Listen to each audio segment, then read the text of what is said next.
నమస్కారము. నేను పల్మనేరు ప్రభుత్వ ఆసుపత్రి సూపరింటెండెంట్ డాక్టర్ మమతా రాణి. కోవిడ్ మరి తిరిగి విజృంభిస్తుంది అనే విషయం అందరికీ తెలుసు. మరి మనం వార్తల్లో చూస్తున్నాము. విజయవాడ సైడ్ ఎన్టీఆర్ డిస్ట్రిక్ట్ అక్కడంతా కూడా కొన్ని కేసెస్ కోవిడ్ పాజిటివ్ రావడం జరిగింది. కాబట్టి ప్రభుత్వం కూడా మనకి అప్రమత్తం చేసి ఉన్నారు. సో కోవిడ్ విషయంగా అందరికీ తెలియచేయమని, తగు జాగ్రత్తలు తీసుకోమని చెప్పడం జరిగింది. కాబట్టి మేము కూడా ఇక్కడ కోవిడ్ వార్డ్ ఒకటి రెడీ చేసాము. 8 పడకలతో ఆక్సిజన్ సదుపాయం అంతా కూడా ఉన్నది.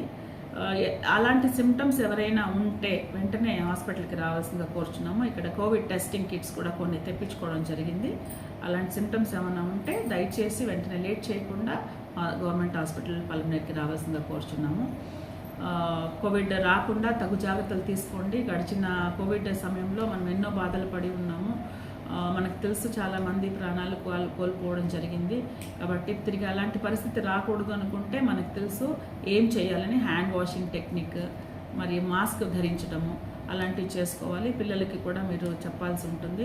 ఎవరైనా కోల్డ్ కాఫ్ ఫీవర్తో ఉంటే ఇమీడియట్గా మాస్క్ ధరించండి. దయచేసి పక్కన వాళ్ళకి స్ప్రెడ్ కాకుండా చూడండి. సో కోవిడ్కి తగు జాగ్రత్తలు తీసుకోండి. ఈ సందర్భాన్ని పురస్కరించుకొని మన పల్మనేరు ప్రభుత్వ ఆసుపత్రిలో మరి యొక్క సేవలు వినూత్నంగా మళ్ళీ ప్రారంభించడం జరిగింది. అది ఏమిటి అంటే ప్రతి గురువారము సైకాట్రీ